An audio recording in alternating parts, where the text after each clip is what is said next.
शासनपति भगवान महावीर स्वामी की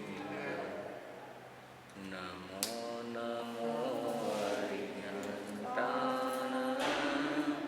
नमो नमो सेतान नमो नमो वायरियान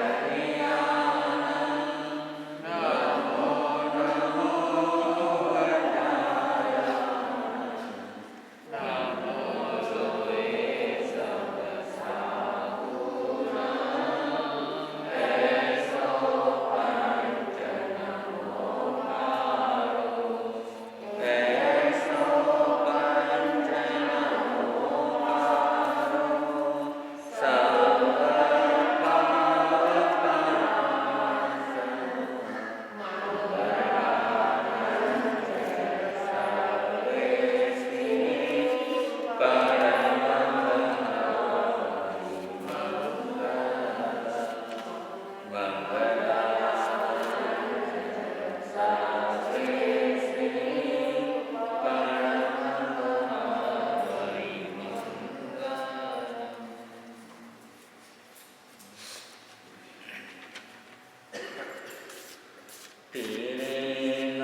जरा जावने पीड़ई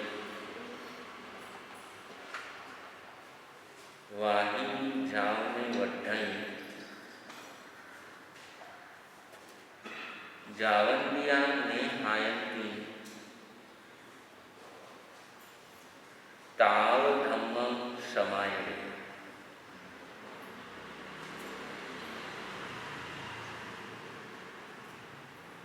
धर्म का आचरण, धर्म आराधना, धर्म की साधना कब करनी चाहिए, इसका समाधान आगम की इस गाथा के अंदर है। पहली बात बताई, जरा जावनी पीड़ई। जब तक बुढ़ापा आकर के परेशान करना शुरू ना कर दे, तब तक धर्म आचरण करो।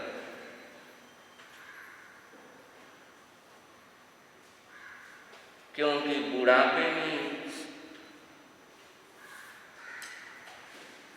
धर्म की आराधना बहुत मुश्किल है।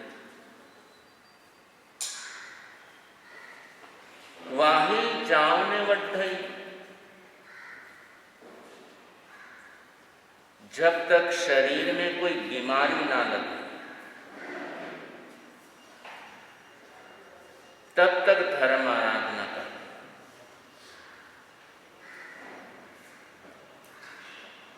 एक बीमारी भी शरीर में लग गई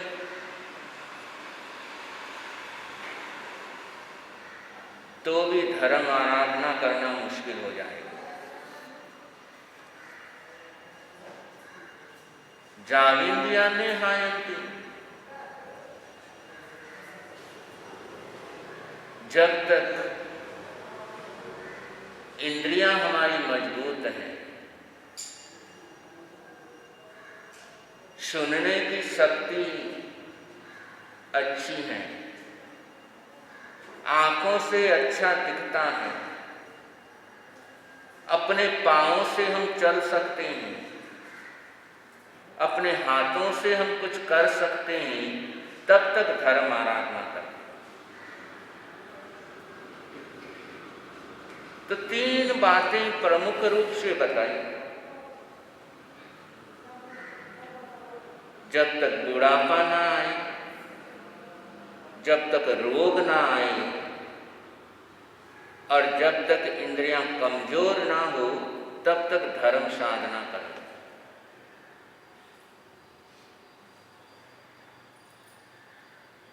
और यदि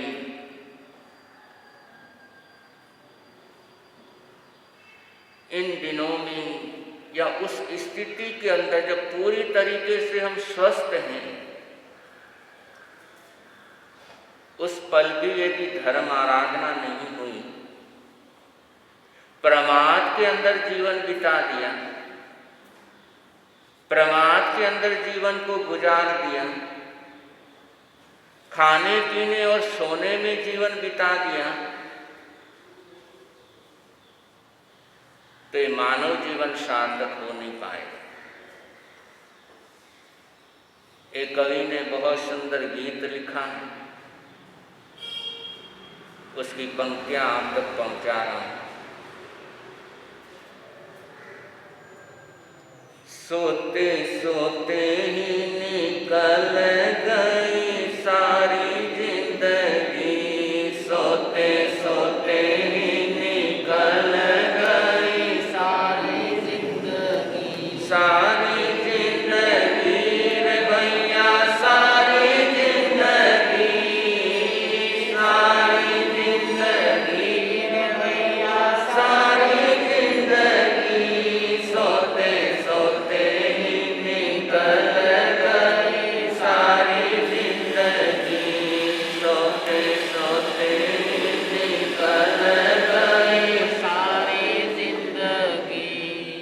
जन्म लेते ही इस धरती पर तूने रुदन मचाया, जन्म लेते ही इस धरती पर तूने रुदन मचाया।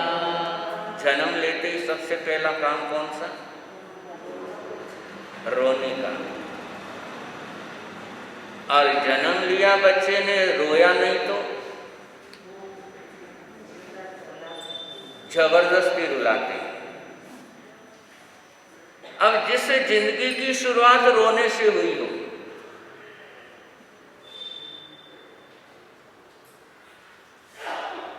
जहां पर जिंदगी का आगाज ही रोने से हुआ,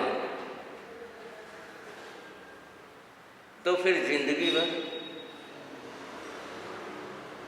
इसीलिए कवि यहां पर कहता है, जन्म लेते ही इस धरती पर तूने रुदन मचाया, जन्म लेते ही इस धरती पर तूने रुदन मचाया।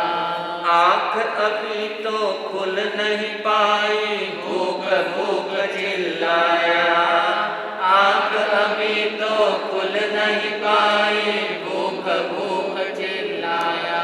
खाते खाते ही निकल गई सारी जिंदगी, खाते खाते ही निकल गई सारी जिंदगी, सारी जिंदगी रे भैया सारी जिंदगी, सारी जिंदगी रे भैया सारी जिंदगी, सोते सोते ही निकल गई सारी जिंदगी, सोते सोते ही निकल गई सारी जिंदगी।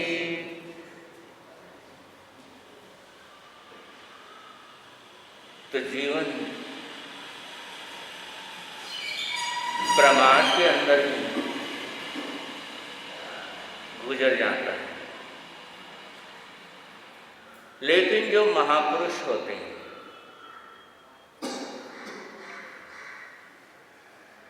वो इस प्रमादियों के बीच में रहकर भी जागृत हो जाते हैं। और बहुत मुश्किल है। उत्तरायण सूत्र के अंदर चर्चा चली थी, शुतेषु यावी परिबुद्ध जीवी, सोए हुए के बीच में जाग करके रहना, आलसियों के बीच में उमंग से जीना कठिन होता है। लेकिन होते हैं कोई कोई महापुरुष जो कठिन को भी सरल बना देते हैं।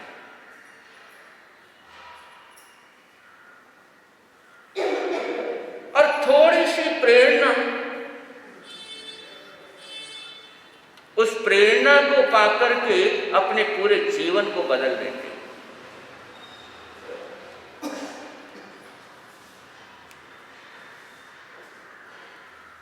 बाबा बूढ़ा हुए,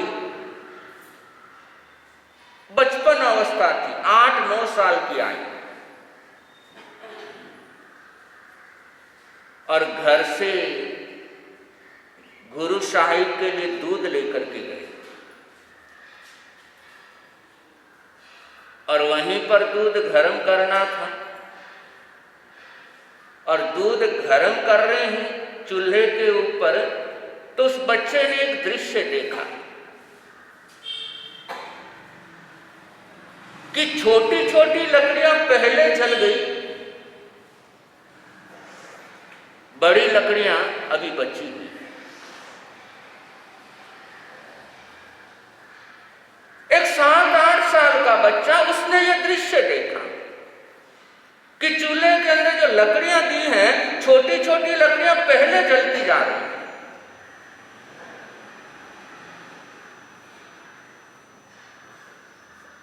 जागृत हो कि जैसे छोटी लकड़ियां पहले जल रही हैं, कहीं मेरी मौत भी छोटी उम्र में ना हो जाए।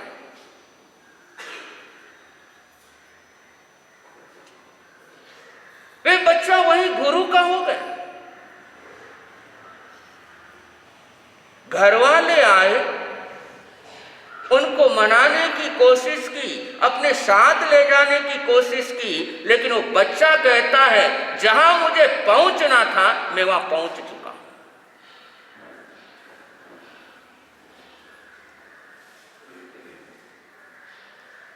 तो परमादियों के साथ रहकर भी स्वयं को हम संभाल सकते हैं, और जो स्वयं को भी संभालता है और दूसरों को भी संभालता है, जो स्वयं भी सही मार्ग पर आगे बढ़ता है और दूसरों को भी वही मार्ग दिखाता है, वही महापुरुष होते हैं।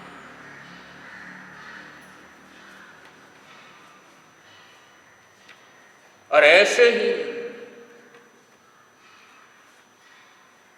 एक महापुरुष जिनका परसों के दिन देवलोक गमन हो गया, इतिहास केसरी उत्तर भारत प्रवर्तक पूज्य श्री सुमन मुनि जी महाराज साहब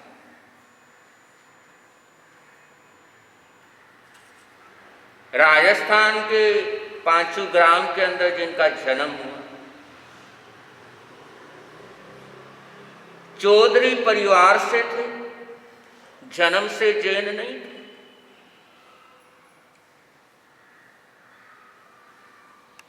और मात्र 14 वर्ष की उम्र में जिन्होंने संयम को स्वीकार किया,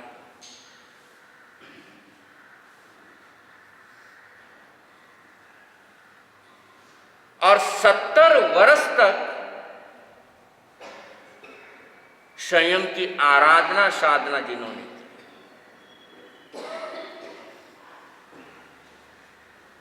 बड़ा लंबा काल संयम के अंदर बिताया। बचपन खत्म होते ही दीक्षा ले ली, और 14 साल की उम्र होती क्या है, उस बालड़ी उम्र में जिन्होंने दीक्षा ली,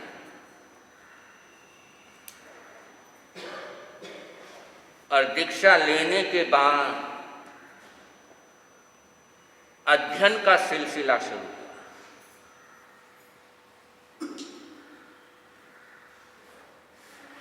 अध्ययन शिक्षा ये एक ऐसा आधार है जिसके ऊपर आचरण की सुंदरतम नींव खड़ी होती है।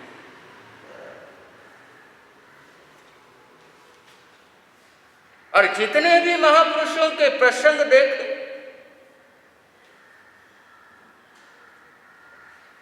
सबने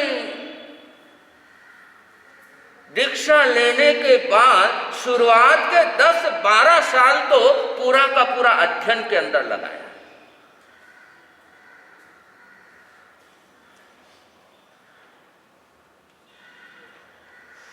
जिक्र चला था वाचनाचार्य जी के जन्मोत्सव पर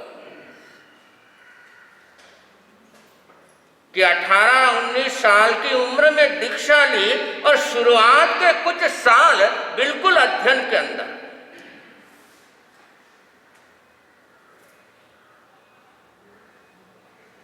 क्योंकि शिक्षा से जीवन सार्थक बनता है। बिना शिक्षा के, बिना अध्ययन के जीवन निरर्थक बन जाता है।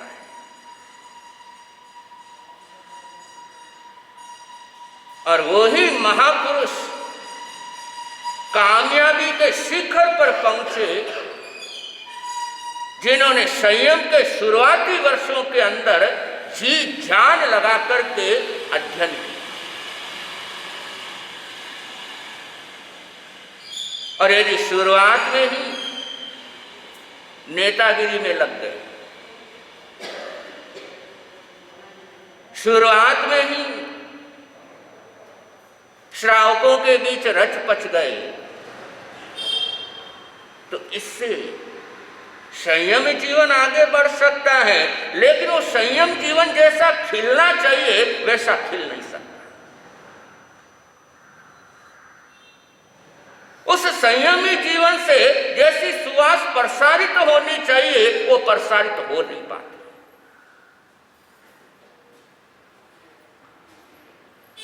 और यही कारण है अपने जैन परंपरा के अंदर स्वाध्याय को इतना बड़ा महत्व दिया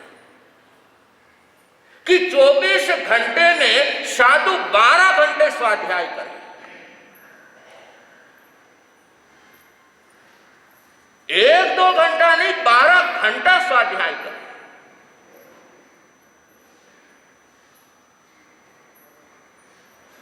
स्वाध्याय वो रसायन है, वो औषधि है जो इस जीवन के सारे दुर्गुणों को खत्म करता है।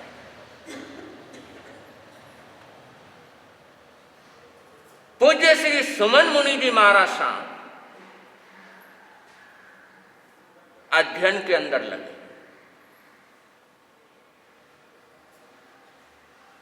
और इतने प्रकांड विद्वान बन गए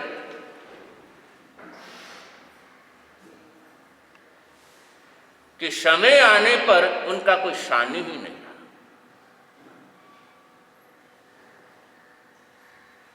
और विशेष तौर पर इतिहास का और लगभग हर किसी को पूछो इतिहास उनको बड़ा बोर लगता है। सबसे बोरिंग विषय हिस्ट्री।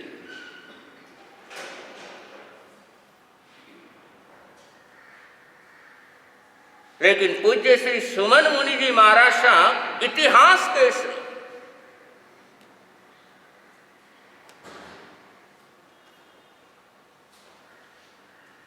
कि पूरे संत समुदाय का, चाहे कोई भी परंपरा का है, पूरे इतिहास की जानकारी।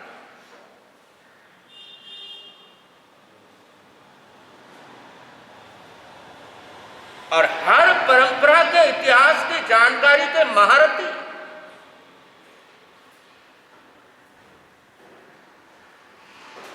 संस्कृत और प्राकृत भाषा पर पकड़।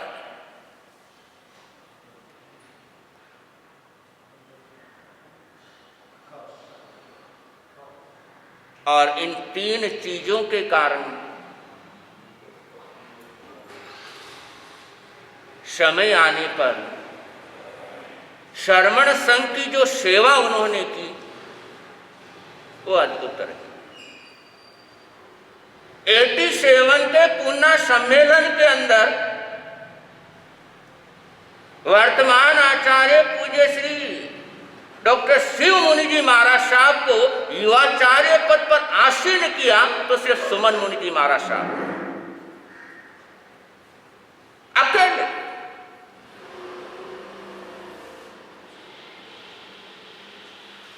क्योंकि उस समय आचार्य सम्राट पूज्य श्री आनंद ऋषि जी महाराज साहब वो एक ही पद के लिए आगे बढ़ रहे थे और उसके लिए श्रमण संघ के तृतीय आचार्य सम्राट पूज्य श्री देवेंद्र मुनि जी महाराज साहब, लेकिन पूज्य श्री सुमन मुनि जी महाराज साहब उनका प्रयास और मजबूरन आचार्य सम्राट पूज्य श्री आनंद मुनि जी महाराज साहब को एक को उपाचार्य बनाना पड़ा और एक को युवाचार्य बनाना पड़ा।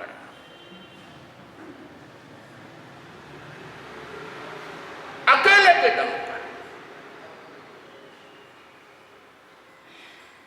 क्योंकि पूरी जानकारी कब कैसे किससे क्या बात करनी है, पूरे आगमों की जानकारी और अपनी बात रखने का तरीका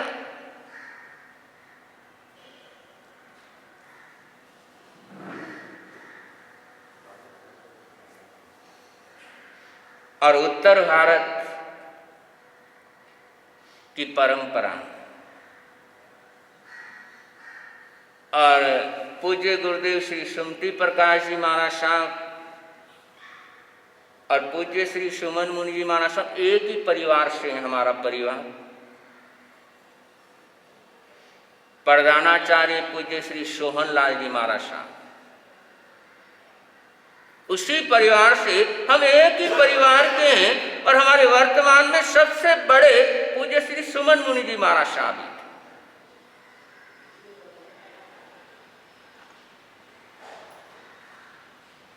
और विद्वता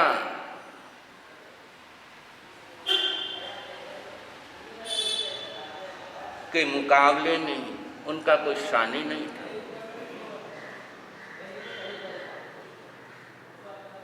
और जैसा वो चाहे वैसा कर सकते थे।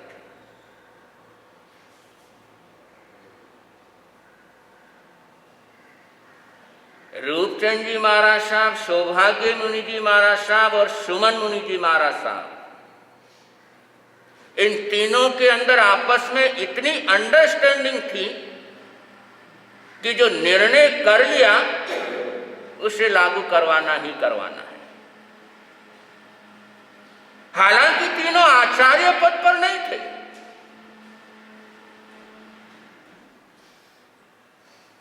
लेकिन तीनों ऐसे महारथी कि संघ के हित के लिए, संघ कैसे उन्नति करे, संघ कैसे आगे बढ़े, संघ कैसे शिखर को छुए, इसके लिए हमेशा सतत प्रयास करते ही रहते थे।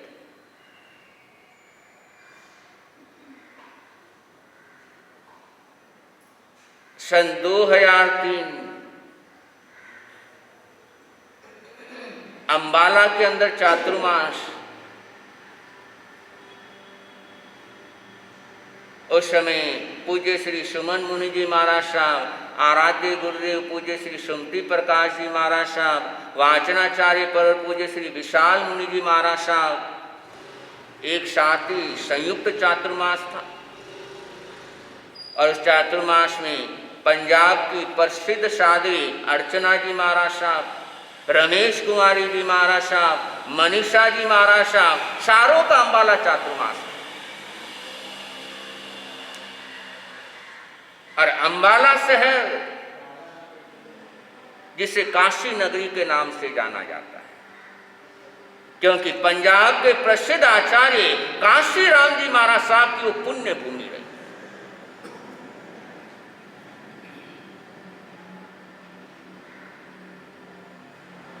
और उस समय दोपहर के अंदर स्वाध्याय का क्रम चलता था।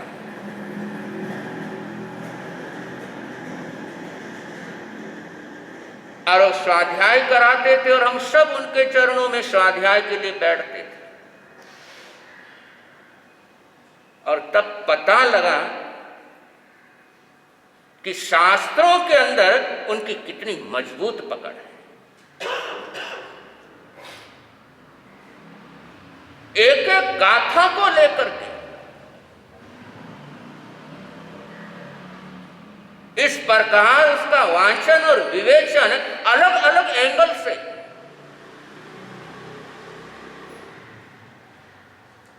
क्योंकि परमात्मा की वाणी के अंदर बहुत गहरे भाव छिपे हुए होते हैं।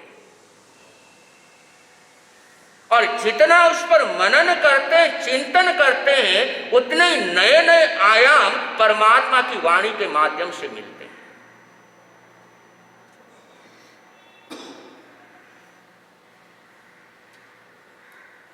और उनकी दूसरी खास विशेषता, कोई भी भाई आया है तो पहले उसकी पूरी बात को सुनते हैं, वरना लोगों की लगभग आदत रहती है पहले कोई बोलने लगा तो बीच में अपनी बात शुरू करते ही करते, लेकिन वो पहले सामने वाले की पूरी बात सुनते थे, बीच में नहीं बोलते थे। और सामने वाले की जब पूरी बात सुनते हैं और फिर अपनी बात रखते हैं तो उससे समाधान थोड़ा जल्दी मिलने की संभावना रहती है। और वो उनके अंदर खासियत है कि सामने वाला आवेश में आया है, क्रोधित होकर के आया है, कोई समस्या लेकर के आया है और पूरे निश्चित ढंग से सुनना और उसके बाद समाधान देते हैं।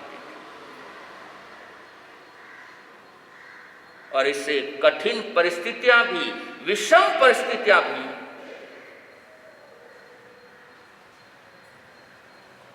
बहुत सुंदर ढंग से उनका भी निराकरण हो जाता था।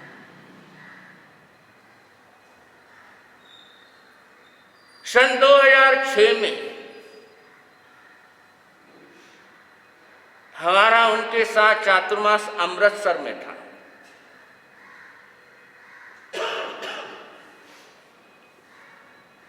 अब गए तो हम 2 संत उनकी सेवा में थे।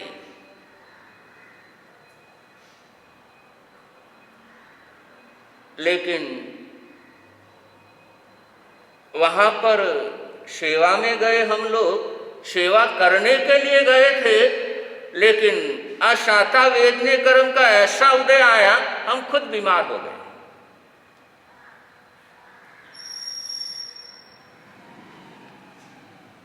और कंटिन्यू 1-1.25 महीना बीमार। लेकिन उस समय जिस ढंग से उस महापुरुष ने हमें शाता पहुंचाने की कोशिश की, जिस ढंग से उन्होंने संभाला, और इतने बड़े पद पर प्रतिष्ठित होने के बाद तो वाकई में बहुत बार जब इस घटनाक्रम को याद करते हैं तब समझ में आता है कि साथ में रहने वालों की जिम्मेदारी, जवाबदारी कैसे वो पूर्ण करते हैं और कैसे करना चाहिए।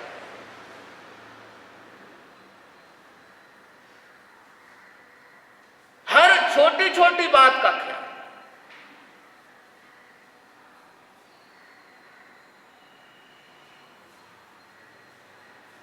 और ऐसे वो महापुरुष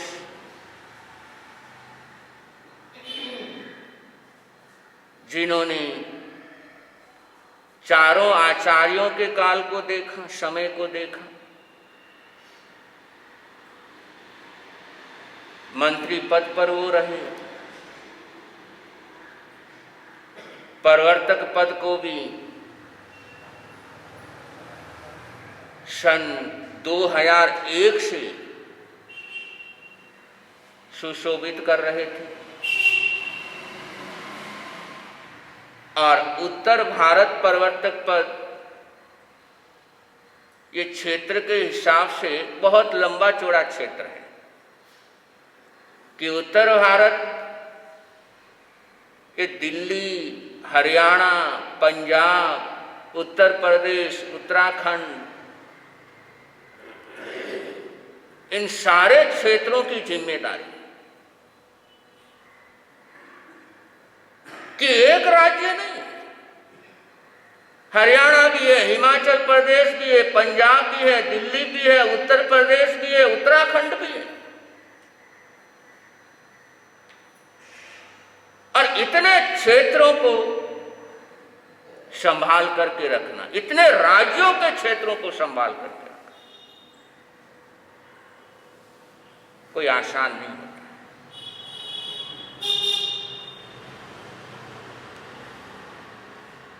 और यही कारण है, इधर में तो आप लोगों के संप्रदायवाद बहुत हैं, लेकिन उधर उत्तर भारत की तरफ जाओ, स्थानक एक ही मिलेगा। अलग अलग स्थानक की परंपरा नहीं है। लगभग लगभग एक ही स्थानक में किया। वहां पर ये अलग अलग भवन खड़े करने की परंपरा अभी तक नहीं है। आगे क्या होगा नहीं पता, लेकिन वर्तमान तक नहीं है।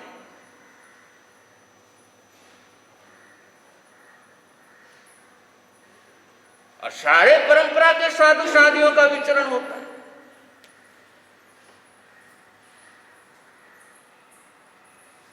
लेकिन वो चलता बड़े आराम से चल रहा है।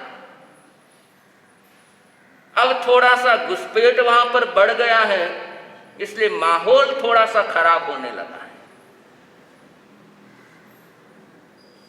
वरना उत्तर भारत के अंदर संप्रदायवाद को कभी बढ़ावा दिया नहीं गया। कोई भी साधु साध्वी आए, वही स्थानक है, वही श्रावक है।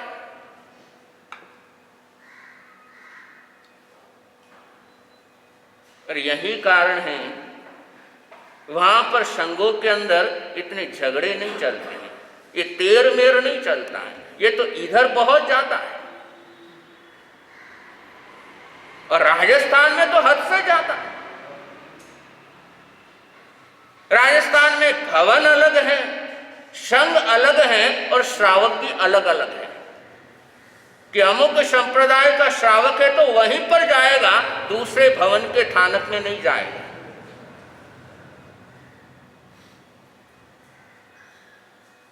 तो ये बीमारी राजस्थान में हद से ज्यादा और हर शहर के अंदर है।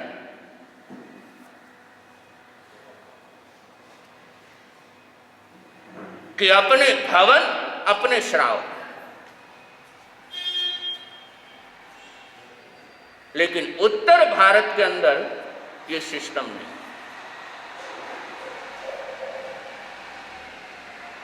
वहां पर बड़े शहरों में जो भी संघ है, एसएस जैन,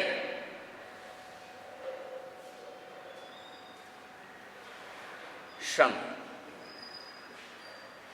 कि स्थानकवासी श्रावक संघ, बस।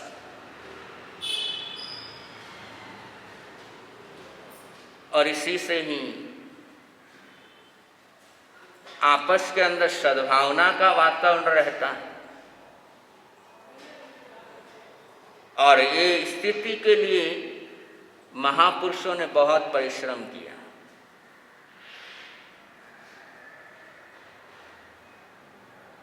और तब जाकर के ऐसा माहौल निर्माण होता है। वरना तो अधिकांश शहरों के अंदर एक चातुर्मास किसी परंपरा का हो गया, अगले साल भवन खड़ा हो गया।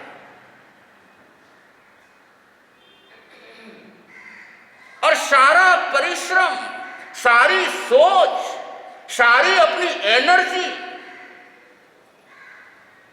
उसी के अंदर लग जाती है।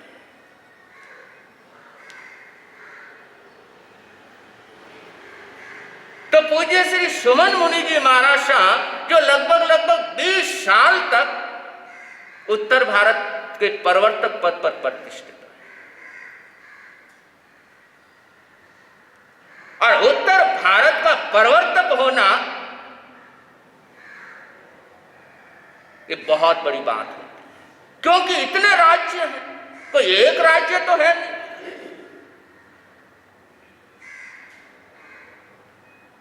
कि दिल्ली भी है, उत्तर प्रदेश भी है, उत्तराखंड भी है, हिमाचल भी है, पंजाब भी है, हरियाणा भी है, इतने राज्यों के प्रवर्तक।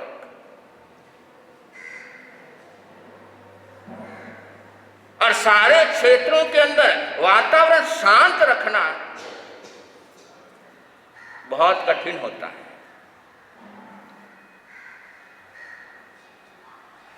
तो उत्तर भारत प्रवर्तक का पद और उसके निभाने की ताकत वो हर किसी में नहीं होती।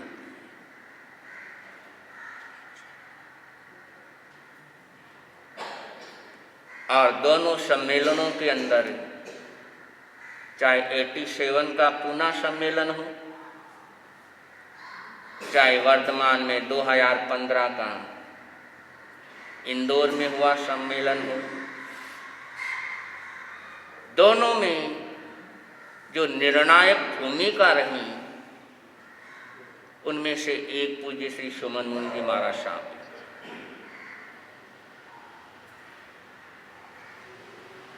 तो ऐसे वो महान संत और श्रवण संघ के एक आधारभूत थे। जैसे कल भी बताया था कि श्रवण संघ के 3 आधार और तीनों ही 2 साल के अंदर अंदर इस दुनिया को विदा कर गए। चाहे प्रवर्तक रूपचंद जी महाराज साहब, महामंत्री सौभाग्य मुनि जी महाराज साहब, या उत्तर भारत के प्रवर्तक पूज्य श्री सुमन मुनि जी महाराज साहब। और ये तीनों ही ऐसे महापुरुष थे जिनका न केवल श्रवण संघ पर बल्कि पूरे जैन समाज पर दबदबा था।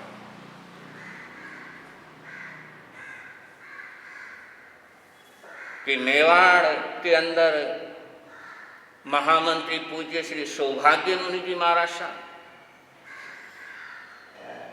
उधर राजस्थान का क्षेत्र है और चाहे इधर चेन्नई बेंगलोर आदि का क्षेत्र है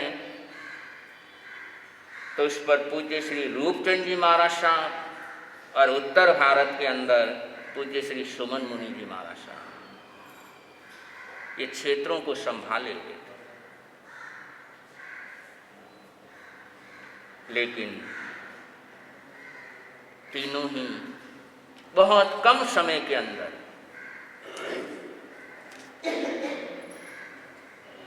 इस दुनिया को अलविदा कह गई।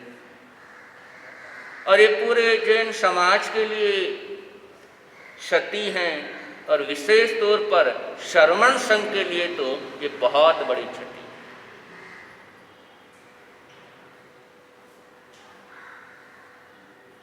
तो ऐसे महान पुरुषों का जाना ये तो बहुत नुकसानदायक होता ही होता है।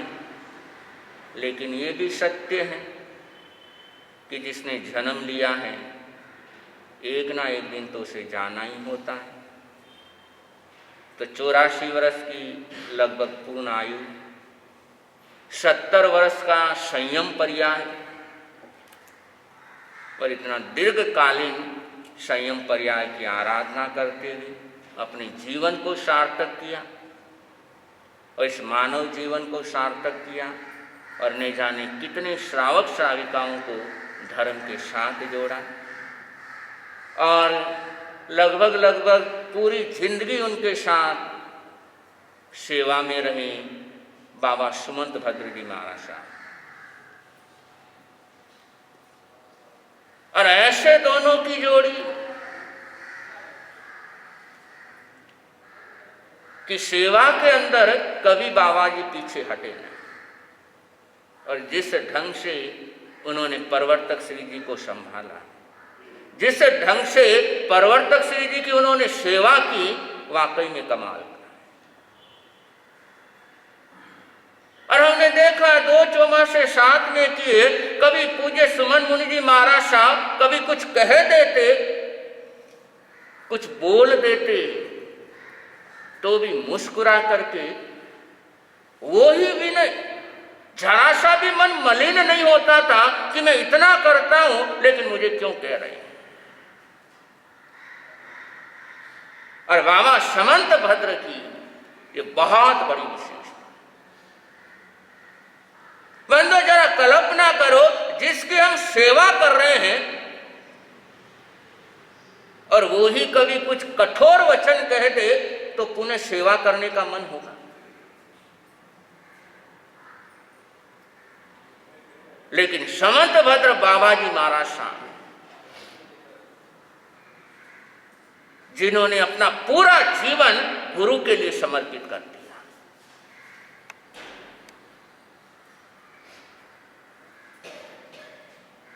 और ऐसा करने वाला कोई होता है कि अपनी पूरी जिंदगी गुरु को समर्पित कर।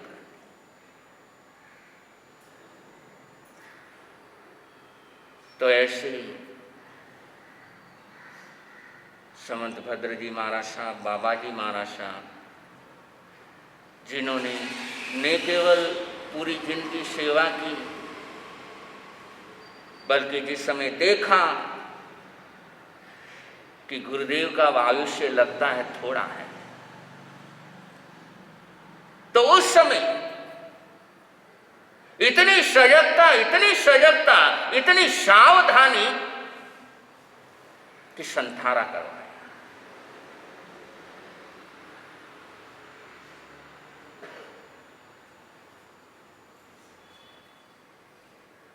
तो ऐसे ही बाबा जी के लिए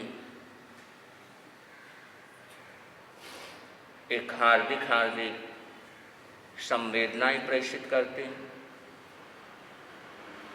कि जिनके साथ सालों सालों रहे और जिसके लिए पूरी दुनिया ही उनके गुरु थे, और उनका वियोग कठिन तो होता ही है, मुश्किल तो होता ही है, लेकिन इस प्रसंग पर उनके लिए भी हार्दिक संवेदनाएं प्रेषित करते हैं और उनको खूब लाख साधुवाद देते हैं कि जिस ढंग से उन्होंने अपने गुरुदेव की सेवा की, पूरा जीवन गुरु सेवा के अंदर लगाया, वाकई में काबिल तारीफ है, प्रशंसनीय है। और उनके इस महान कार्य की खूब सराहना करते हैं, खूब साधुवाद बाबा जी महाराज साहब, सुमंत भद्र जी महाराज साहब को देते हैं। तो पूज्य श्री सुमन मुनि जी महाराज साहब उनको हार्दिक श्रद्धा सुमन समर्पित करते हैं और वह आत्मा जहाँ कहीं भी हो, यही प्रार्थना करते हैं कि वो शीघ्र से शीघ्र अपने लक्ष्य को प्राप्त करें। तो आगे श्रद्धांजलि सभा शूले जैन संघ तथा जैन कॉन्फ्रेंस कर्नाटक शाखा के संयुक्त तत्वाधान के अंदर यहाँ पर संपन्न हो रही है और यहाँ पर जैन कॉन्फ्रेंस कर्नाटक शाखा के सारे पदाधिकारीगण उपस्थित हैं। अध्यक्ष श्रीमान महावीर साधोका, कोषाध्यक्ष श्रीमान किशोर जी दलाल, हमारे ज्ञानू भाई लोढ़ा, रतन जी सिंघवी, मरुदर के श्री सेवा समिति के अध्यक्ष श्रीमान सुरेश छल्लानी, सुरेश जी समदड़िया, शांतिलाल जी पोखरना आदि सभी उपस्थित हुए हैं। उस महापुरुषों के चरणों में श्रद्धा सुमन समर्पित करें। तो कुछ एक भाइयों को भी बोलना है, वो भी अपने श्रद्धा के सुमन रखेंगे। तो जैन कॉन्फ्रेंस कर्नाटक शाखा के अध्यक्ष श्रीमान महावीर साधोका उस महापुरुष को श्रद्धा सुमन समर्पित करने